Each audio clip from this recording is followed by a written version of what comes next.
et qui détiennent des enjeux très importants pour tous les membres du cluster francophone.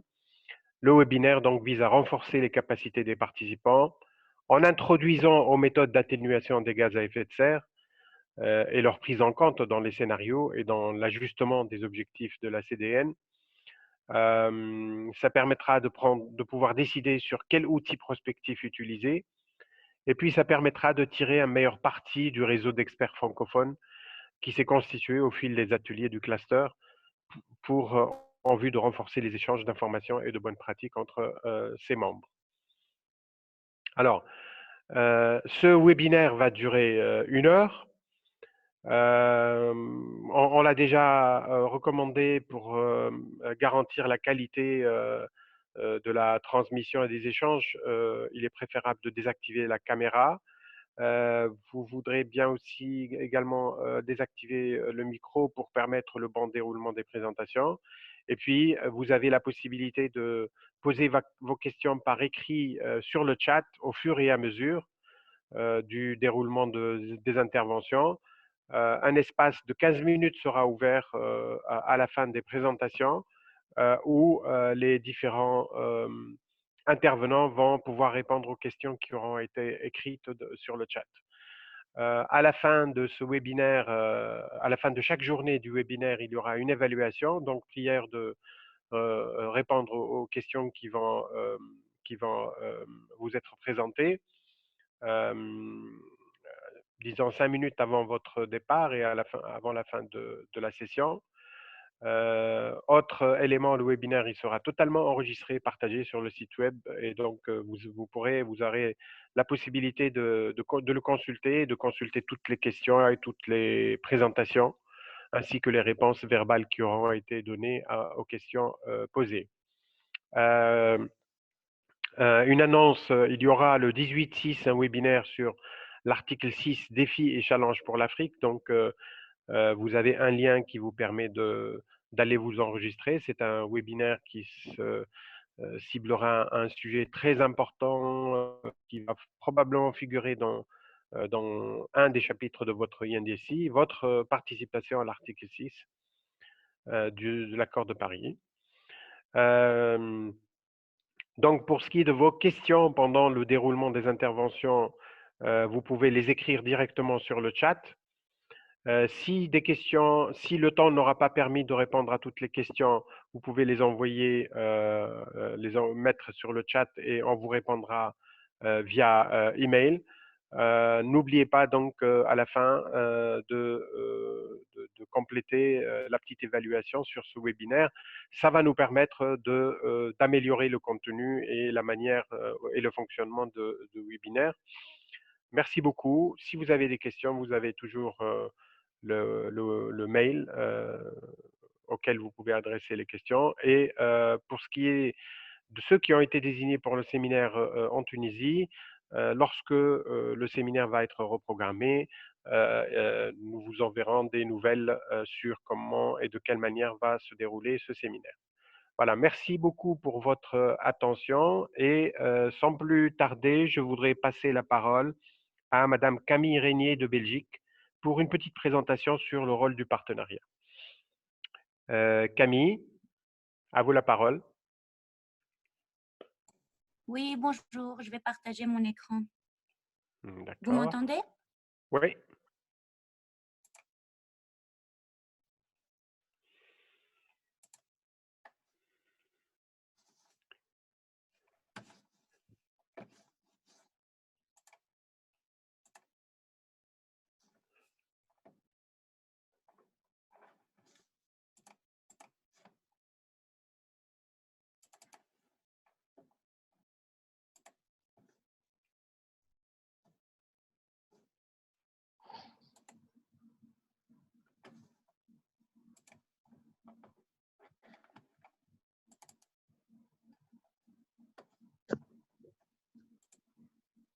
Est-ce que vous voyez ma présentation?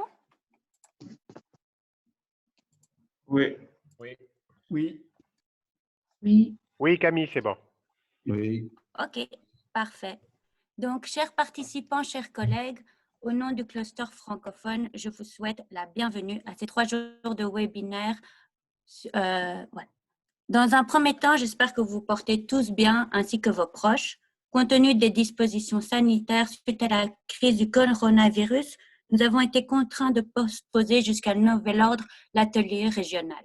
Cependant, ces conditions exceptionnelles doivent limiter aussi peu que possible la dynamique des politiques de lutte contre le changement climatique. Dans ce cadre, nous avons tenu à maintenir ces 3 webinaires, le but étant qu'ils servent d'introduction au prochain atelier et qu'ils puissent aider autant que possible la continuité des travaux du cluster francophone. Nous suivons de près la situation et nous ne manquerons pas de communiquer avec vous sur les possibilités pour l'organisation d'une prochaine rencontre.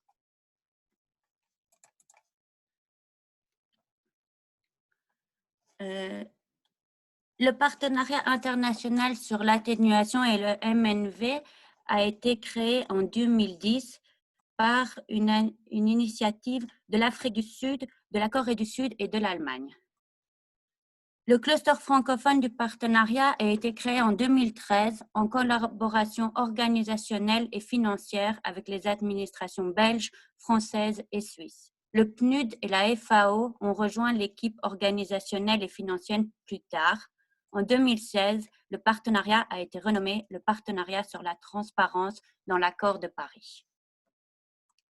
Le cluster francophone a pour objectif le renforcement des capacités des experts des pays francophones via l'échange en français d'informations, d'expertise, d'expériences et de bonnes pratiques sur des éléments liés à la transparence tels que les inventaires d'émissions de gaz à effet de serre, les dispositifs de mesure, notification et vérification, le suivi d'actions d'atténuation et des contributions déterminées au niveau national, le suivi et l'évaluation des actions d'adaptation, ainsi que la transparence du support. Dans ce cadre, plusieurs ateliers ont permis de développer les capacités des experts des pays francophones, notamment dans le cadre de la mise en place des NDC, le suivi et l'évaluation des mesures d'adaptation, les émissions de gaz à effet de serre et les potentiels d'atténuation pour les secteurs des déchets solides et de la FAT. Compte tenu de l'importance du secteur des terres pour les pays du cluster francophone et de la complexité des systèmes de rapportage, une attention particulière a été portée à ce sujet qui se poursuivra encore cette année dans le webinaire du 3e jour. En 2015, l'accord de Paris introduit le cadre de transparence renforcée, un nouveau régime de MRV. C'est un système commun pour toutes les parties qui vise à donner une bonne estimation des actions entreprises et de leur capacité à atteindre l'objectif commun de limiter la hausse des températures à 2 degrés et si possible en dessous de 1,5 degré. Les contributions des pays sont compilées au sein de leurs contributions déterminées nationales qui sont revues tous les 5 ans. La COP 26 qui devrait se tenir cette année à Glasgow représente un rendez-vous important pour la mise en œuvre de ce cadre de transparence. En effet, c'est en 2020 que les parties doivent présenter leurs contributions révisées. Le cluster francophone vise à fournir un appui aux pays francophones dans cet important travail de révision. Pour terminer, les présentations des 3 jours seront disponibles sur le site web du partenariat sous le cluster francophone. Je vous remercie de votre attention et vous souhaite de fructueux webinaires. Merci beaucoup Camille, merci pour cette présentation directe et claire. Je voudrais maintenant passer la parole à Thibaut pour présenter l'état d'avancement du programme CAEP sur le haussement des ambitions. Thibaut, à vous la parole, 5 à 6 minutes. Bonjour, je vous remercie. Je suppose que tout le monde peut m'entendre et j'espère que vous pouvez aussi voir l'écran de mon ordinateur, enfin de ma présentation. Oui, Thibaut, on voit bien l'écran et on vous entend bien. Parfait. Donc, je me présente très rapidement. Je suis Thibaut Veita. Je m'occupe des produits de connaissances au sein du NDC Partnership. et je suis basé, je fais partie du bureau du NDC Partnership de Bonn. Je vous parle donc depuis mon domicile, vu les temps qui courent, depuis Bonn. Et je suis, en tant que francophone, je suis en contact très régulier et privilégié avec nos pays membres francophones. Et je voulais je voulais aussi vous remercier pour l'opportunité de présenter nos activités au cluster francophone. Je suis ravi d'avoir cette opportunité. Et je vais donc vous parler rapidement de l'état d'avancement du programme CAP, qui est un programme, je vais expliquer un peu, mais c'est un programme qui est dédié au rehaussement des ambitions au sein de nos États membres. Et je vais aussi rapidement vous présenter nos différentes activités qui sont liées au MRV. Tout ça, donc, j'espère dans le temps qui nous sera imparti. Donc, très rapidement, pour commencer, le NDC Partnership, si vous n'avez pas entendu parler de nous, nous sommes une coalition globale de pays et d'institutions. Nous avons été créés lors de la COP de Marrakech, il y a maintenant 3 ans. Et notre travail consiste à impulser des actions climatiques transformatrices tout en accélérant le développement durable. Plus concrètement, cela signifie qu'on a nos États membres qui sont au nombre de 107, sachant qu'ils augmentent presque chaque semaine. Et nos États membres viennent nous voir avec des requêtes spécifiques et on transmet ces requêtes auprès de nos partenaires, qui sont une 60aine, et on essaye de mettre en place un programme d'implémentation pour ces requêtes, et l'implémentation, le plan d'action ensuite est dirigé par l'État membre et le partenaire en question. Je reviendrai un peu plus tard sur le nombre de partenaires que nous avons. Nous sommes donc parmi les activités que nous conduisons. Nous travaillons beaucoup sur les questions de MRV et de transparence. C'est un sujet qui est particulièrement important chez nos membres francophones. Et comme vous pouvez le voir ici, on a de nombreuses requêtes qui concernent ces questions. Je vous ai mis un breakdown là qui montre que les demandes en matière de transparence, de MRV des pays francophones ne sont pas nécessairement les plus importantes. Elles sont en noir sur la présentation, mais qu'à peu près tous les pays, tous nos pays membres francophones travaillent sur ces questions. Donc voilà, c'était une rapide introduction. Maintenant, je vais vous parler toujours rapidement du CAP. Donc le CAP, c'est une initiative qui vise à soutenir les pays dans le rehaussement et l'accélération de l'implémentation de leur CDN. C'est une initiative qu'on a lancée il y a maintenant un peu moins d'1 an. Et l'idée, c'est vraiment d'envoyer un signal clair et cohérent de soutien des pays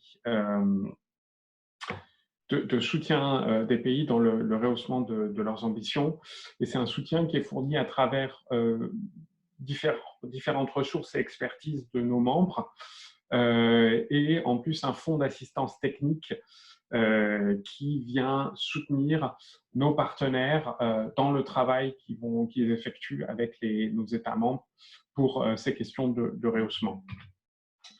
On a pour l'heure 65 pays qui reçoivent nos soutiens. Il y a eu deux rounds pour bénéficier de ces soutiens. Et donc, à l'heure actuelle, on en a 65. Ce sont des pays qui sont en très large majorité des pays en développement, avec aussi quelques pays émergents. Ils représentent 16% des émissions mondiales de gaz à effet de serre, 24% de la population mondiale, et ils sont soutenus par une quarantaine de partenaires de développement. avec un total de 35 millions de dollars qui ont été mobilisés à cet effet. Et en tout, on a plus de 750 activités de rehaussement qui sont en cours. Ces activités, plus concrètement, elles visent l'amélioration des CDN, mais aussi des objectifs plus ambitieux en matière d'adaptation et d'atténuation. Donc, on a énormément de thèmes qui sont traités dans ces demandes. Parmi ceux-là, il y a la question du renforcement des politiques d'adaptation, le renforcement des systèmes de MRV et de la collection de données, l'évaluation du coût des mesures des CDN, d'implémentation des CDN, l'alignement des CDN avec les objectifs du développement durable ou les stratégies moyen et long terme. Et en matière de secteur, une grande majorité, un nombre important plutôt de demandes concerne l'énergie et les questions AFLU, et on a aussi pas mal de demandes dans les secteurs du transport, des déchets et des océans. En matière, on a aussi des demandes de financement, principalement sur la préparation de pipelines de projets pour permettre, ou sur le développement de mécanismes de finances innovants. Voici la liste des 50 premiers pays qui bénéficient de notre soutien. Je pense ma présentation sera partagée par la suite, donc je passe ça rapidement. Voici aussi les partenaires, les principaux partenaires qui nous soutiennent dans cet effort. Et voilà, je terminerai juste ma présentation en parlant un petit commentaire sur les défis liés au virus, actuellement le Covid. Donc ça crée naturellement un défi, puisque parmi les demandes de rehaussement des ambitions, beaucoup de pays dans ce processus demandaient des consultations. Ça nécessitait aussi le recrutement de consultants internationaux, de déplacements internationaux. Ce sont donc les restrictions de déplacement ou de réunion vont probablement impacter nos activités. Ça n'est pourtant pas le cas pour l'instant. Les choses continuent à avancer. Donc, on a quand même bon espoir de réussir à rendre cet impact, à limiter au maximum cet impact. Et ça dépendra en fonction, naturellement, du temps du confinement et des mesures de restriction de déplacement. Je vous remercie pour votre attention. Merci beaucoup Thibaut pour cette présentation, introduction au programme CAEP. Je voudrais maintenant demander à Madame Tina Wartmann de faire une présentation sur l'élaboration des scénarios d'émissions de gaz à effet de serre, qui est notre sujet de prédilection aujourd'hui. Tina, vous êtes prête? Oui, bonjour à tous. Vous pouvez voir mon écran? Oui, tout à fait. Parfait. Donc, je commence immédiatement. Bonjour à tous, encore une fois. Je m'appelle Zina Wartmann. Je travaille avec Ricardo Energy and Environment. L'entreprise est de l'Angleterre, mais je travaille en Allemagne, en confinement, en ce moment. Comme tous. Donc, j'ai 15 minutes pour cette présentation et on a déjà un peu de retard. Donc, je vais commencer immédiatement. Dans ma présentation, nous parlerons de pourquoi on a besoin de projections de gaz à effet de serre, quels facteurs il faut considérer en choisissant un outil pour faire ces projections. Hein? On a de problèmes à changer le diapo. Maintenant. Donc, en général, la projection de gaz à effet de serre, au GES, nous aide à comprendre les tendances de jet dans le futur.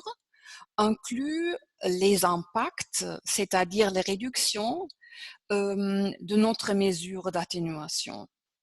Et pourquoi sommes-nous intéressés aux impacts des mesures d'atténuation et les tendances? Évidemment, on a plusieurs raisons. Au niveau national, cette information nous aide à nous diriger vers la cible d'atténuation de la CDN et à planifier et gérer les mesures d'atténuation au niveau sectoriel et au niveau national.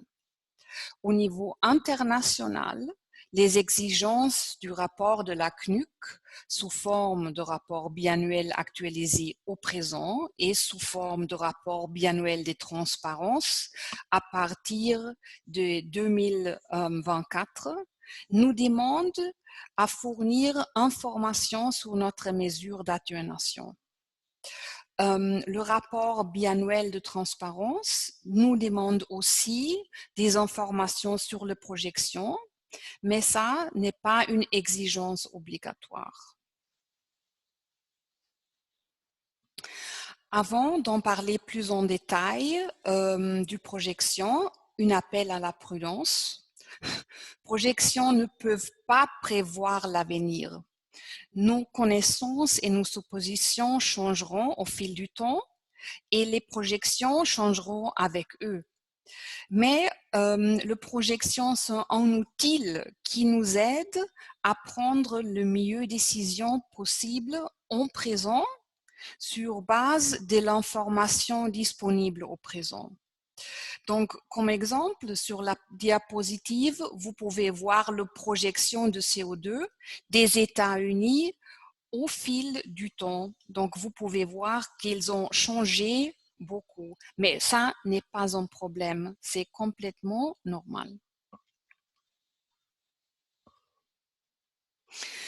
Donc, quand on parle de projection, on a plusieurs démarches générales pour la modélisation de ces projections. Ici, vous voyez une catégorisation avec le catégorie le plus important. On n'a pas le temps pour en parler en détail dans cette présentation, mais c'est très utile de prendre une minute pour comprendre le base. On peut répartir le démarche en 4 catégories. Le premier d'eux sont complémentaires. Donc, on peut regarder le système, c'est-à-dire tout le processus qui mène aux estimations de G d'une perspective macroéconomique, c'est-à-dire de haut en bas, ou d'une perspective technologique, c'est-à-dire de bas en haut. Donc, la première démarche, c'est des hauts en bas et la deuxième, des bas en haut. La troisième démarche sont les démarches hybrides, c'est-à-dire ils combinent des éléments des hauts en bas et des bas en haut. La modélisation avec ces 3 démarches, c'est normalement plus complexe et requiert beaucoup d'expertise et des données détaillées.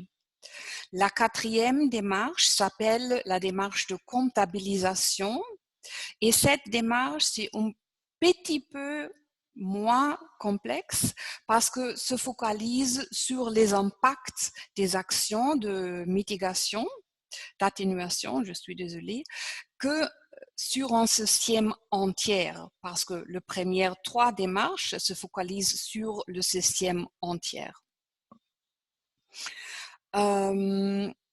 Évidemment, avec cette démarche, les outils qui utilisent la démarche sont plus faciles à utiliser avec ressources et expertise limitées. Pour ça, dans notre présentation aujourd'hui, nous regarderons un exemple d'un système de base en eau qui est un système d'optimisation. Et les autres exemples seront exemples de systèmes de comptabilisation.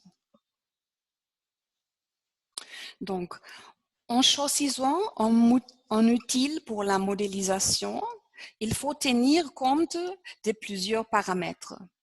Par exemple, la fonction des outils, les démarches utilisées, va déterminer la réponse qu'un outil nous peut donner.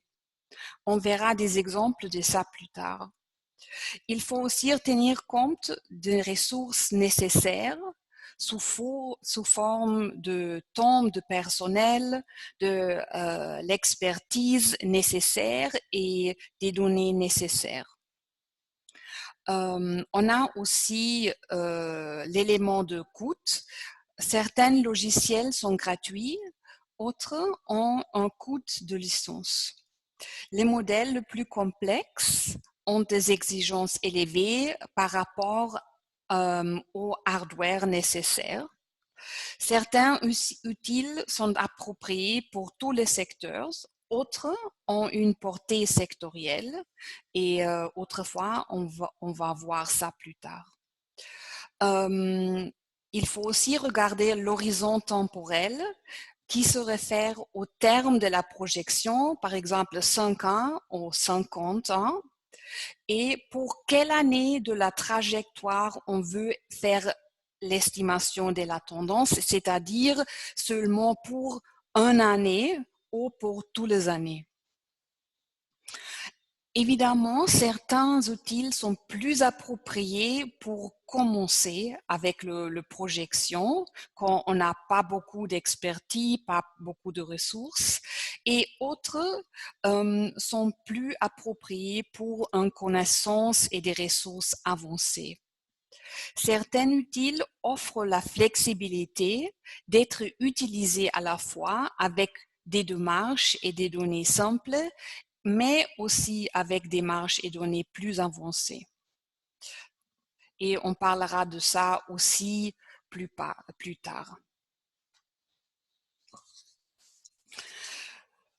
Donc, passons aux exemples. Le premier exemple s'appelle LEAP, en anglais Long Range Energy Alternatives Planning. Et c'est exactement un exemple qui offre la flexibilité d'être utilisé de manière simplifiée comme avancée. La portée couvre tout le secteur, mais le secteur le mieux développé, c'est le secteur d'énergie. Si on a des informations sur la capacité pour la production de l'électricité, le coût et la demande d'électricité, on peut faire une modélisation du secteur complexe pour la production d'électricité. C'est-à-dire, l'IP peut calculer quelle capacité utiliser quand pour satisfaire la demande. On peut faire une modélisation à long terme et pour toutes les années. Dans l'utile, on peut aussi trouver une base de données sur des technologies qui on peut utiliser si on ne dispose pas de ces informations au niveau national, c'est-à-dire, par exemple, pour les impacts et les coûts de certaines technologies.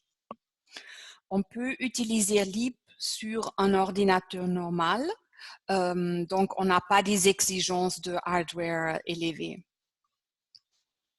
Si vous voulez savoir plus sur LEAP, on a un bouton vert sur la diapositive et si vous cliquez le bouton, ça vous va réorienter sur le site web de l'outil. Et vous trouverez ce bouton sur tous les diapositives que je vais présenter.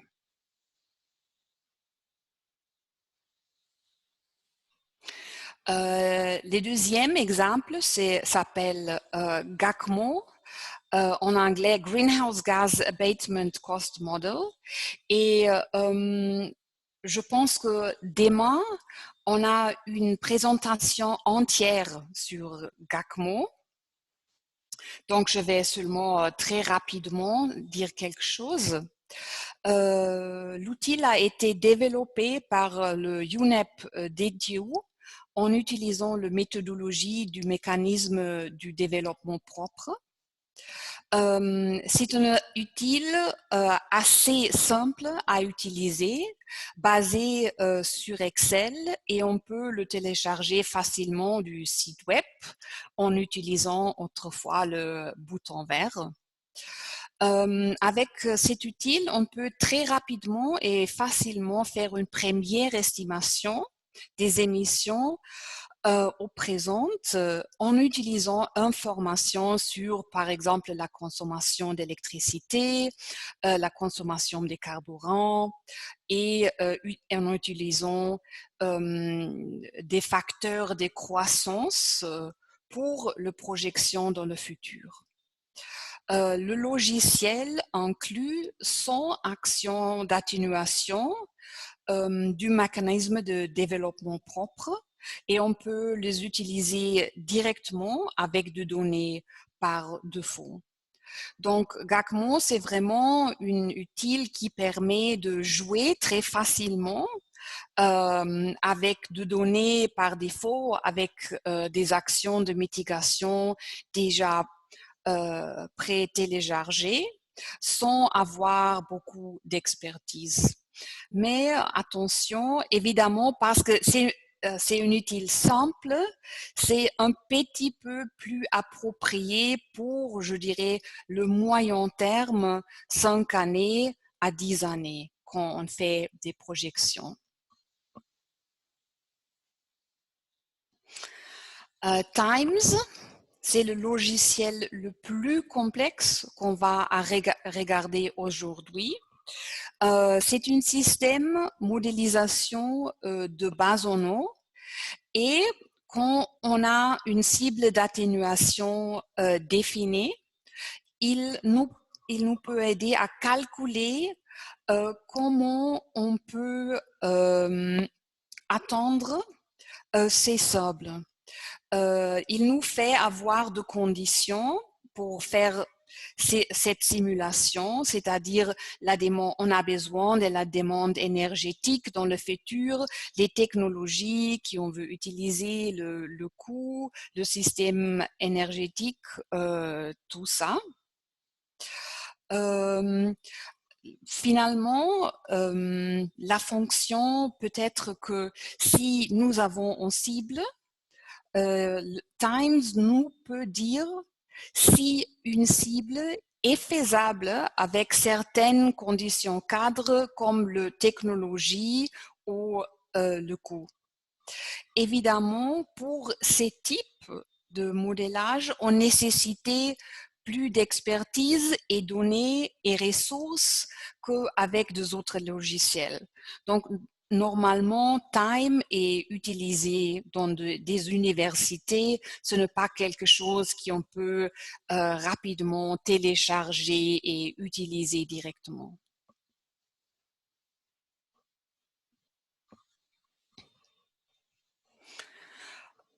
Prospects Plus est un logiciel assez nouveau, aussi basé sur Excel et gratuit. Il permet de calculer des projections en utilisant indicateurs sectoriels, par exemple l'intensité d'émission de la production d'électricité. Les mesures d'atténuation s'incluent sous forme des indicateurs sectoriels modifiés. Évidemment, pour cette démarche, on a besoin de plus d'informations par rapport, par exemple, à GACMO. Prospect Plus aussi offre une démarche sectorielle simplifiée pour le secteur résidentiel, transport, ciment et fer et acier. Donc, on peut commencer dans ces secteurs avec une démarche simple, avec des données simples, et au fil du temps, passer à la démarche avancée quand on dispose des données nécessaires.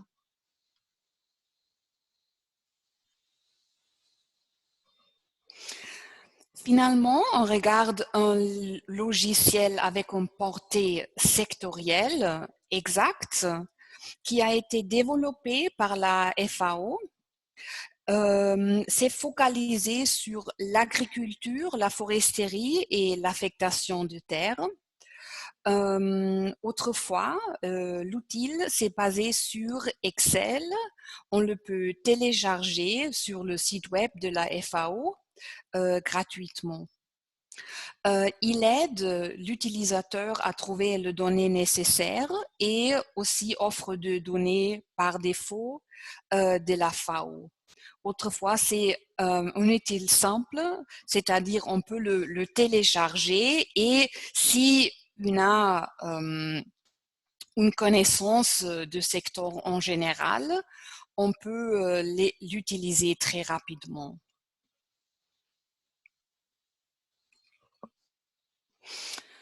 En quelques mots, le choix de logiciel dépend de plusieurs facteurs. Par exemple, la portée sectorielle, les fonctions nécessitées, la disponibilité d'expertise des données, etc. Dans notre présentation, on n'a pas le temps pour regarder tout ce facteur en détail, mais je vais vous montrer je dirais, des scénarios d'utilisation typiques. Par exemple, si on a besoin d'un logiciel particulièrement pour la portée sectorielle de l'agriculture, foresterie et affectation de terre, Exact, c'est une bonne option. Pour savoir si une cible d'atténuation ambitieuse est faisable et quand on a des données et expertise élevée, on pourrait utiliser l'outil Times. Si on veut juste rapidement comprendre les impacts potentiels de certaines mesures d'atténuation, on peut utiliser GACMO. Et si on veut continuer si on veut commencer avec des démarches simplifiées, mais continuer à utiliser le même logiciel en améliorant les données au fil de temps, on pourrait choisir Leap ou Prospect Plus. Merci beaucoup pour votre attention. Je pense que oui, j'ai donné la présentation pendant 15 minutes, donc je passe la parole au prochain présentateur. Merci. Merci beaucoup, Zina. Vous avez provoqué beaucoup de questions, donc vous aurez fort à faire tout à l'heure lors de la séance des questions. Je voudrais maintenant donner la parole à Ons Shin pour une présentation sur l'élaboration ou les expériences tunisiennes dans la mise en place de la NDC. Ons, tu veux bien faire ta présentation, vous vous présentez et puis vous avez 10 minutes pour votre présentation. Merci.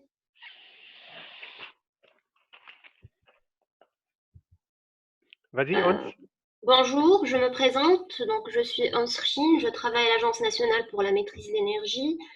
Ma présentation donc, vise à vous donner un aperçu sur la démarche adoptée par la Tunisie pour la mise à jour de la NDC, spécifiquement pour le secteur de l'énergie et portant sur les émissions de gaz à effet de serre. Je suis juste en train d'essayer de partager la présentation.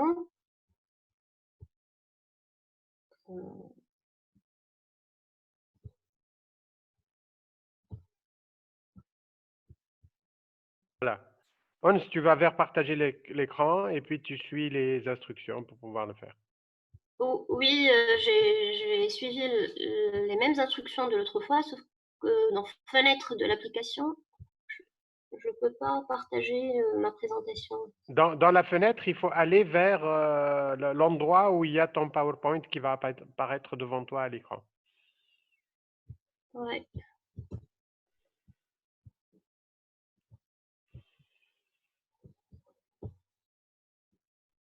Est-ce que c'est bon?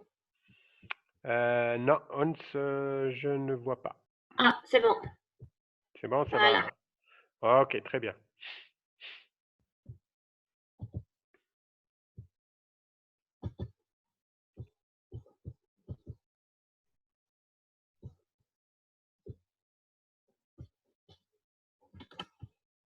Est-ce que c'est bon? Oui. C'est bon, Hans, c'est bon. Bon. D'accord, parfait. Donc, le plan de ma présentation se compose de deux parties. La première vise à présenter le contexte de la mise à jour de la NDC et la deuxième à vous donner un aperçu sur l'approche donc de simulation des émissions de gaz à effet de serre à travers le modèle MEDPRO. Tout d'abord, donc, je commence à rappeler que la Tunisie a soumis son indice en décembre 2015, portant des objectifs ambitieux, dont les plus importants sont donc la réduction de l'intensité carbone de 46% en 2030 par rapport à 2010, la réduction de la demande d'énergie primaire de 30% à l'horizon 2030 par rapport au scénario business as usual, et l'augmentation de la part des énergies renouvelables à hauteur de 30% de la production électrique à l'horizon 2030, sachant donc que le secteur de l'énergie représente 75% du potentiel d'atténuation. Par ailleurs, donc, dans l'article 4, paragraphe 2 donc, de l'accord de Paris, donc, il invite donc tous les pays à actualiser leur indice donc, afin d'atteindre l'objectif climatique de contenir l'augmentation de la température au-dessous de 2 degrés Celsius, à savoir 1,5. Donc, cette ambition climatique, elle constitue une opportunité pour tous les pays pour développer une vision globale de long terme. Dans ce sens,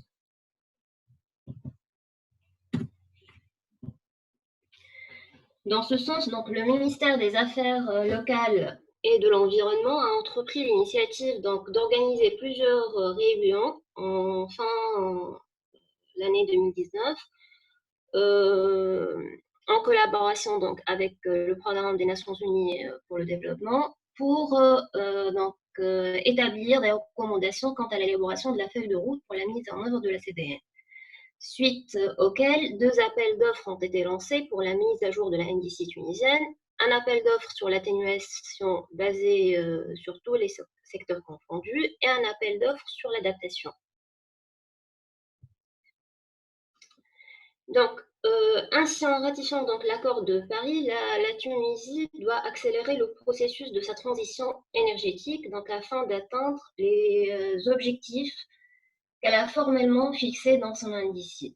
Donc, elle s'est engagée à formuler et à communiquer aussi à la Convention cadre des Nations Unies pour le changement climatique sa stratégie nationale bas carbone.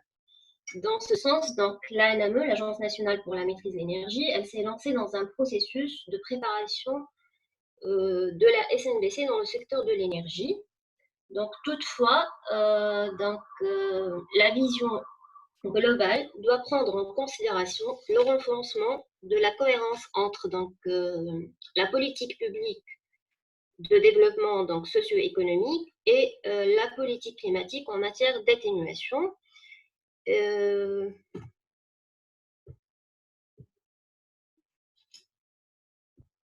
Slide.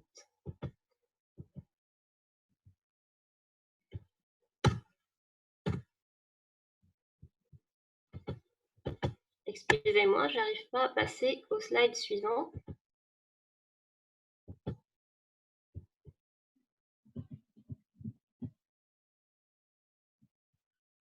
Hans, là, tu es en train de passer, hein, vas-y. Voilà. Donc, dans un souci de cohérence de tous les travaux qu'elle est en train de mener, l'ANME a entrepris une démarche de travail qui satisfait en même temps la mise à jour de la NDC pour l'horizon 2030 et la formulation de la SNBC à l'horizon 2050.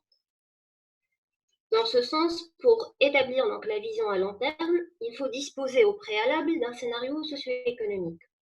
Donc, à cet effet, une approche de forte concertation et implication élargie de toutes les parties prenantes a été adoptée dans le processus d'élaboration de ces scénarios.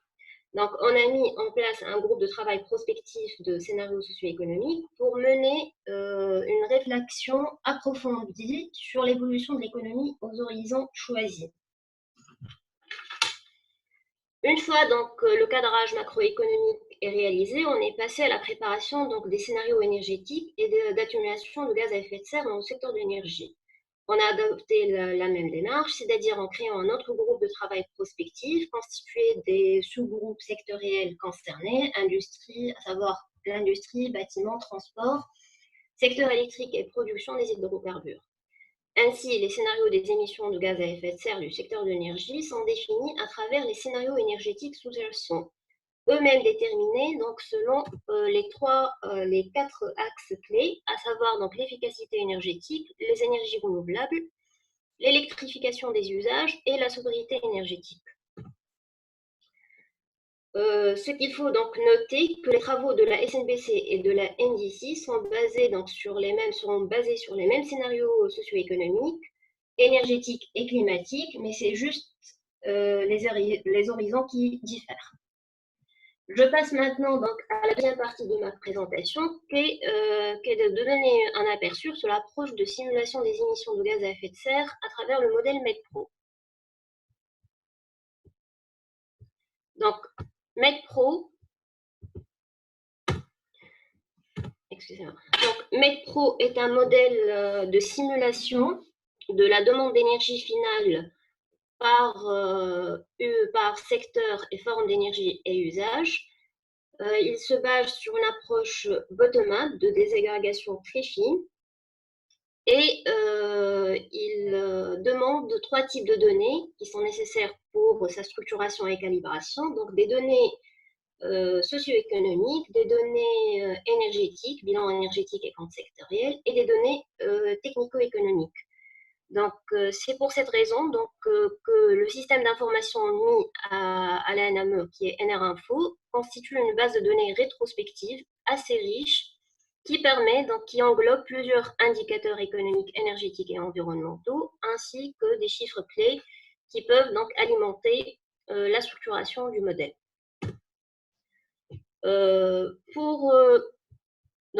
Comme première étape, il faut donc choisir l'année de base pour la calibration, une année de base qui doit être assez récente et non conjoncturelle donc sur le plan socio-économique, et les horizons, donc on a choisi 2020, 2025, 2030, 2040 et 2050.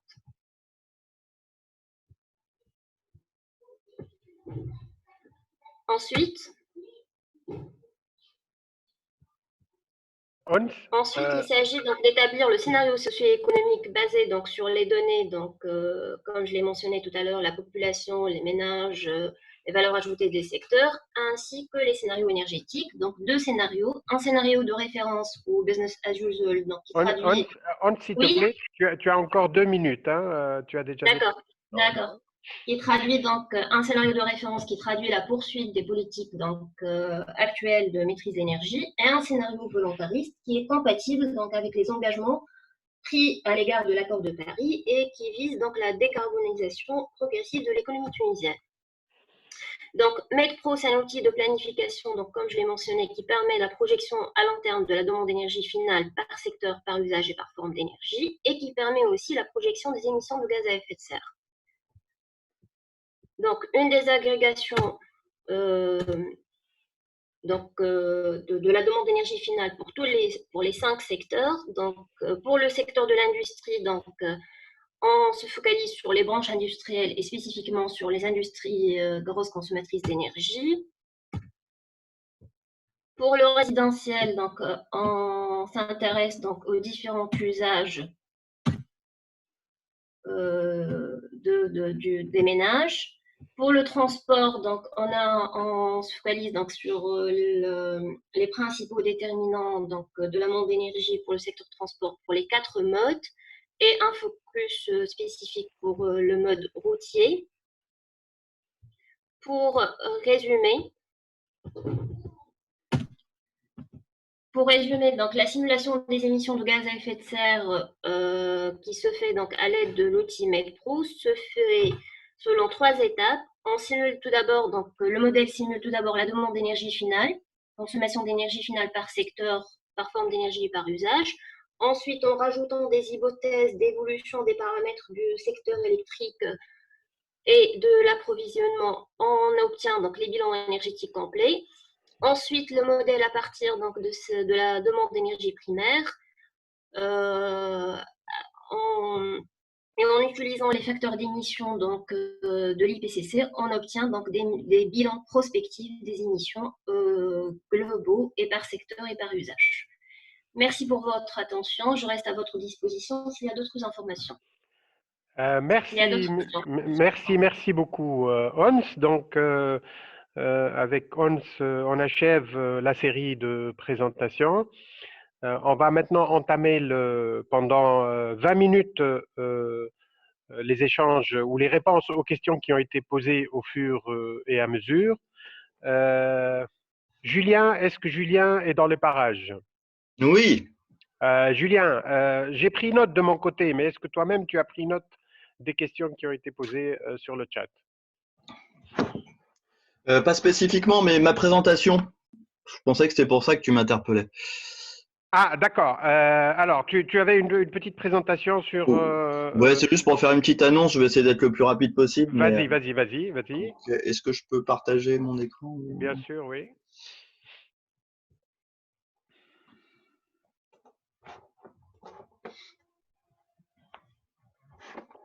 Voilà, c'est bon, on voit ton écran. Oui, c'est bon. Ok, super.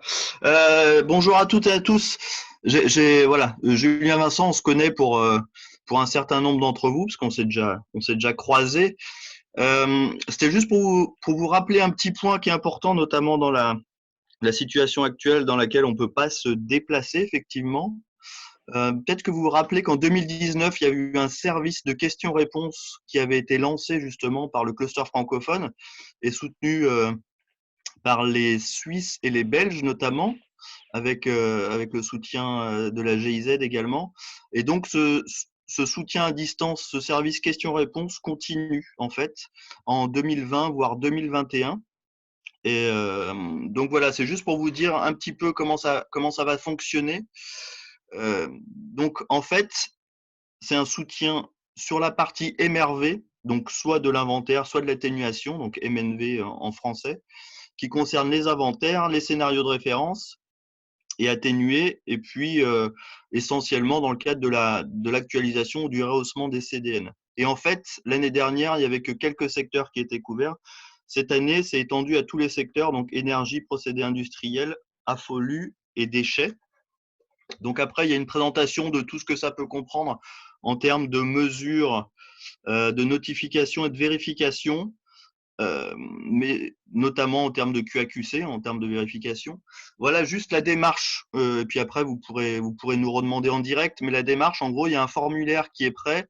Donc, on pourra vous le transmettre, ce formulaire. C'est un formulaire Excel. Il y en a certains pays qui l'ont déjà vu. Il faut remplir vos questions dans le formulaire en identifiant votre pays, les secteurs couverts, et puis si ça concerne l'inventaire ou si ça concerne la scénarisation.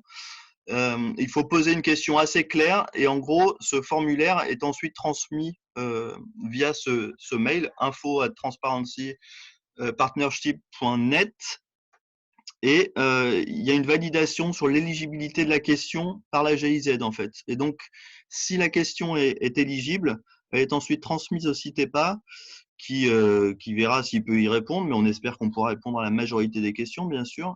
Et on doit répondre sous les 4 semaines, une fois que ça a été validé entre le CITEPA et la GIZ. Et en gros, par pays, il y a un maximum de 5 jours.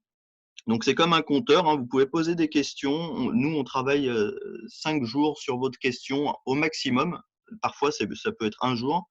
Et voilà, s'il faut plus, et s'il y a pas beaucoup de demandes, on peut toujours faire une demande de prolongation à la GIZ. Mais en gros, on a limité à 5 jours pour permettre au maximum de pays de poser des questions. Donc, ce support-là se fait entièrement à distance. Donc, ce n'était pas la cause du Covid-19, mais avec les nouvelles restrictions effectivement de circulation actuelles, eh ben, ça tombe bien. Donc, le but au départ, c'était plutôt de limiter les émissions pour pas aller dans chaque pays. Mais maintenant, ça tombe bien dans les mois qui viennent pour les mises à jour des CDN, vu que de toute façon, on ne pourra pas se déplacer autant qu'on veut. Donc voilà, s'il y a des questions, l'année dernière, il y a déjà plusieurs pays qui en ont bénéficié. Donc, il y a eu des discussions avec plusieurs pays. Cette année, il y a déjà un pays avec qui on travaille, donc qui sont l'Union des Comores. Donc, n'hésitez pas s'il y a des questions là-dessus. Et si vous avez des des problématiques ou si vous voulez échanger sur, voilà, sur votre inventaire ou d'autres sujets, n'hésitez pas à nous envoyer un mail et puis on vous transférera également le formulaire à compléter. Merci beaucoup.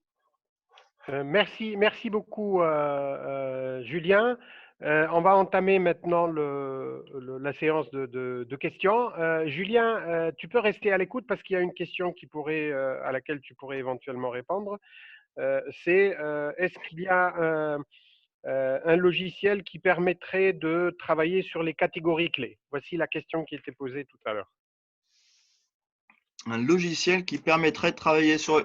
Alors, il y a certains pays qui utilisent l'IPCC Tool, bien sûr, mais je ne sais pas dans quel sens est la question, mais effectivement, il faut déjà avoir une première idée quelles sont les catégories clés et puis focaliser son travail et la recherche de données sur ces catégories clés, effectivement. Donc, D'accord. Julien, juste, je vais rajouter que la partie catégorie clé de l'inventaire est une partie assez simple. En fait, on peut l'élaborer sur un fichier Excel sans aucun problème. Ça ne nécessite pas de passer par un véritable logiciel. Donc, c'est assez facile. Si c'est faire la liste, effectivement, c'est tout à fait ça. Voilà. Merci beaucoup. Donc, on a une idée maintenant des questions qui sont posées. Je vais commencer par Thibaut. Ensuite, je passerai à Ons et à la fin, je passerai la parole à Zina, puisque c'est là où il y a eu le plus gros des questions qui ont été posées. Thibaut, l'essentiel des questions qui ont été posées à l'adresse de votre programme, c'est quels sont les critères d'éligibilité et quelles sont les modalités pratiques d'accès et la démarche pour obtenir le soutien de votre programme. Bon. Effectivement, merci pour cette question et j'aurais effectivement dû le mentionner. Les critères d'accès, c'était pour de faire partie d'un pays membre du NDC Partnership. Alors, je ne sais pas exactement d'où viennent ces questions, mais on a, comme je le disais, on a quand même de nombreux pays francophones qui sont membres du NDC Partnership. Et il y avait un processus dans lequel on invitait nos points focaux à soumettre des candidatures. Malheureusement, ce processus est terminé au jour d'aujourd'hui. Donc, il n'est plus possible de candidater pour notre programme. Et j'ajouterais juste à titre d'information que le soutien est par la suite versé à nos partenaires de développement. C'est-à-dire que c'est le pays qui formule une demande. Les partenaires sont invités à répondre à cette demande et soit ils peuvent le faire dans leur propre capacité, soit ils ont besoin de soutien financier. Dans ce cas, ils viennent nous voir et là, le fonds peut leur permettre un soutien dans ce cadre-là. J'espère que ça répond à la question. D'accord, merci beaucoup Thibaut. S'il y a des réactions par rapport à la réponse, bien sûr, on reste attentif sur le chat. Je voudrais maintenant passer la parole à Ons pour répondre à une question qui concerne est-ce que la SNBC tunisienne, la stratégie bas carbone en Tunisie, va seulement concerner le secteur de l'énergie? Ons. Oui, alors pour les autres secteurs, franchement, pour le moment, je ne sais pas s'ils ont adopté ou envisagé donc, de travailler donc, sur la stratégie bas carbone, mais je sais que ça a été donc, discuté. Franchement, je n'ai pas une réponse exacte par rapport à l'avancement donc, des travaux donc, du ministère donc, des Affaires locales et de l'Environnement. Le secteur énergétique donc, a commencé les travaux il y a presque plus d'une année. Voilà, j'espère que… D'accord. D'accord, merci beaucoup. Donc, je me hasarde à faire une réponse puisque je suis moi-même impliqué dans quelques opérations sur tout ce qui est en rapport avec le climat en Tunisie pour vous dire que, en principe, tous les secteurs sont concernés par la SNBC. à l'image de ce qu'on fait aussi pour la NDC. Et donc, les travaux n'ont peut-être pas démarré, mais ils sont certainement déjà programmés par les différents ministères et par le point focal changement climatique. Voilà. Samir, est-ce Oui. que Voilà. je peux rajouter quelque Oui, chose? Afef, oui, vas-y. Alors, moi-même, c'est Afef Jafar, je suis aussi de l'Agence nationale pour la maîtrise de l'énergie en Tunisie. Juste pour confirmer ce que tu viens de dire, Samir, la stratégie bas carbone va concerner tous les secteurs en Tunisie, sauf qu'il y a eu un premier travail qui a été entamé pour le secteur de l'énergie depuis une année. Maintenant, il y aura un autre travail qui sera lancé par la Tunisie pour les autres secteurs, pour avoir une stratégie globale pour tous les secteurs et qui va bien sûr prendre en considération les premiers travaux qui ont été faits sur l'énergie. Donc, il y aura une compilation des deux travaux pour à la fin avoir une stratégie bas carbone qui englobe tous les secteurs pour la Tunisie. D'accord, merci à toi. Alors, je voudrais maintenant passer. Alors, juste une petite réponse pour une question qui a été posée sur comment choisir l'année de base, sachant qu'une année a été déjà choisie dans la première indécis. Je voudrais juste apporter une petite clarification, c'est que il faudrait différencier entre l'année de base de l'inventaire et l'année de base pour les projections. L'année de base pour l'inventaire, c'est une année qui est fixe, qui ne changera pas. Par contre, l'année de base pour l'exercice de projection, c'est une année de base qui est choisie par le pays parce qu'elle a été jugée comme une année représentative de ce qui pourrait se passer dans le futur. Et donc, c'est vraiment le pays qui prend la décision.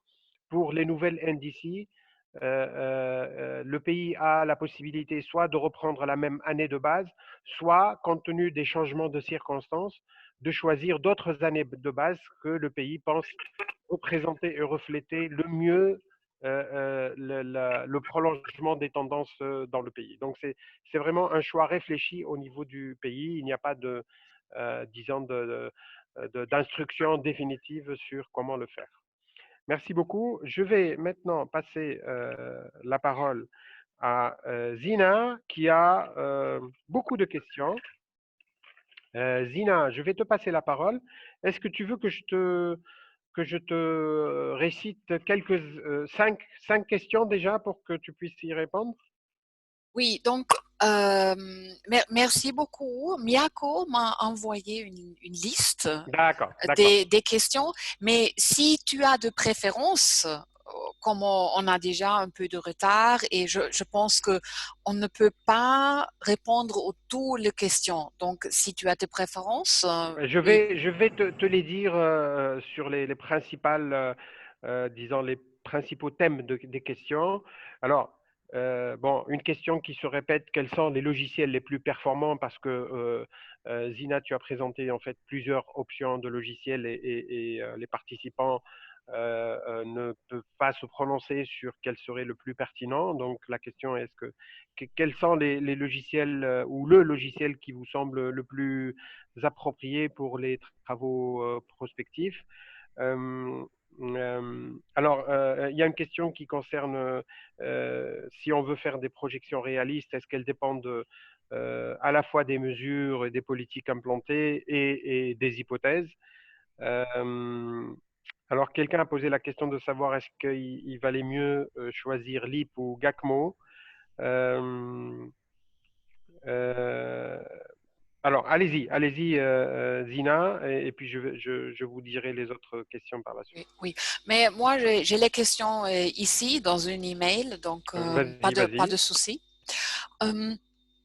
Donc, par rapport à la question, quels sont le 4 le plus performants, je pense qu'il me faut donner la présentation autrefois parce que c'est exactement le point clé de la présentation. On ne peut pas vraiment dire que on a un logiciel le plus performant. Ça dépend toujours du condition, du secteur qui on veut couvrir, du personnel, des expériences, de l'hardware, du données disponible, du horizon temporel, toutes ces choses-là. Donc, je pense que c'est mieux regarder la dernière diapo de ma présentation avec ce scénario d'utilisation pour commencer à répondre à cette question. Non? Et tous les participants vont recevoir la présentation. Évidemment, après, je ne sais pas aujourd'hui ou dans le prochain jour, mais je pense que c'est très important à comprendre qu'on ne peut pas dire en général une logiciel c'est le plus performant, mais on peut seulement dire pour ma pays, dans cette condition, c'est ça le logiciel le plus approprié. Donc, on avait une question sur quels sont les outils payants. On a présenté seulement des outils qui sont ou gratuits ou gratuits, c'est ça. Donc, le LEAP, c'est l'outil qui n'est pas gratuit en général, mais il est gratuit pour le pays où on voit des développements. Bon, donc finalement, pour vous, tous sont gratuits. Donc, on avait plusieurs questions sur la manque des données. Comment répondre efficacement aux contraintes des manques de données? Quel logiciel utiliser dans ces cas? Donc, évidemment, on peut commencer avec le logiciel plus simple, c'est-à-dire le GACMO, le LEAP, peut-être le Prospect Plus avec le démarche simplifiée. Mais évidemment, le contrainte de données, c'est quelque chose que il faut solutionner dehors du modèle, dehors de la projection. Donc, c'est vraiment quelque chose, finalement, les données nécessitées, ils sont assez similaires aux données nécessaires pour la préparation des inventaires. Donc, moi, je suggère toujours de joindre l'activité de la collecte de données, donc faire la collecte de données pour l'inventaire et pour la projection en même temps pour avoir plus de ressources pour trouver les données, pour combler les lacunes. Aussi, on peut utiliser les démarches pour combler les lacunes qu'on trouve dans la ligne directrice GIEC 2016, dans le volume 1. Peut-on recourir de façon combinée à plus d'un utile? Oui, sans problème. Si on utilise déjà une démarche de comptabilité, on n'a pas un problème avec ça. Parce que le démarche de comptabilité, normalement, il ne regarde pas un système économique entier de manière intégrée. Pour ça, on n'a pas un problème si on utilise des outils différents pour des secteurs différents. Mais attention, évidemment, on veut bien utiliser le même supposition pour tous les outils et dans le cas où il faut utiliser le même type de données d'entrée pour des secteurs différents, pour les outils différents, il faut payer attention et utiliser exactement les mêmes données d'entrée. D'accord. Zina, ce qui voudrait dire qu'après, pour la compilation, il faudrait que le pays fasse cette compilation en dehors des deux logiciels, j'imagine. Oui, 2 ou 3, Mhm. comme on veut. Aussi, du point de vue de le contrôle de qualité, on pourrait aussi travailler avec 2, disons, utiles différents pour le même secteur. Peut-être avec le LIB et le GACMO ou le GACMO et les Prospect Plus pour le secteur énergie et après faire une comparaison, non, pour comprendre mieux pourquoi est-ce qu'on a des différences, d'où viennent ces différences. Parce que Jacques Outil nous va donner une perspective différente. Zina, vous m'entendez? Oui. Oui, alors juste, je saute sur une des réponses. Lorsque un pays et certainement plusieurs ont un problème de disponibilité des données, parce que les données ne concernent pas seulement l'inventaire, mais les données socio-économiques qui permettent de projeter toutes les émissions, qu'est-ce que vous conseilleriez? Quel type de logiciel vous conseilleriez lorsqu'il y a un sérieux problème de données? Donc, quand on parle de données socio-économiques, non, qui manquent, je pense évidemment, on a un problème avec le logiciel le plus complexe, c'est-à-dire, par exemple, oui, le LEAP aussi et le Times, non? Je dirais. Pour le LEAP, ça peut aller, je pense. Ça dépend un peu de secteur, mais par sûr, pour le Times, on aura un problème. Mais je dirais en général, ces données qui sont le plus pertinentes du secteur macroéconomique, c'est la croissance, non? Et c'est la population et c'est le BIP. Et normalement, on est capable de trouver ce données. D'accord, Oui. d'accord.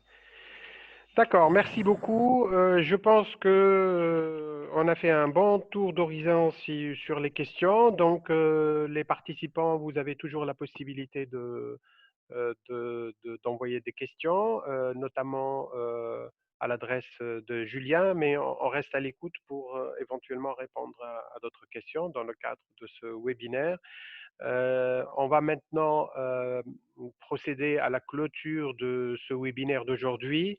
Demain, comme vous le savez, il y aura un webinaire consacré au secteur de l'énergie. Donc, tous ceux qui sont spécialistes du secteur de l'énergie et concernés par ce secteur sont conviés à participer, mais les autres aussi, puisqu'il y a très souvent des liens entre les secteurs et tous ceux qui sont présents aujourd'hui peuvent tout à fait être avec nous demain.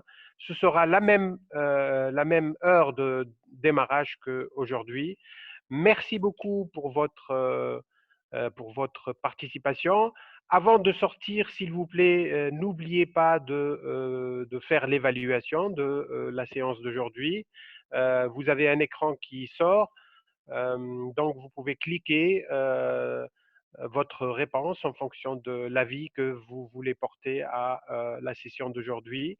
Ça nous servira, vos réponses nous serviront à nous-mêmes améliorer la qualité de ce webinaire et à mieux servir ce programme de renforcement des capacités. Voilà, merci beaucoup. Ça a été un honneur de vous avoir aussi nombreux. Vous avez été constamment plus de 90 à assister à ce webinaire et on se donne rendez-vous donc pour demain à la même heure pour un webinaire sur la prospective dans le secteur de l'énergie. Merci beaucoup et à demain.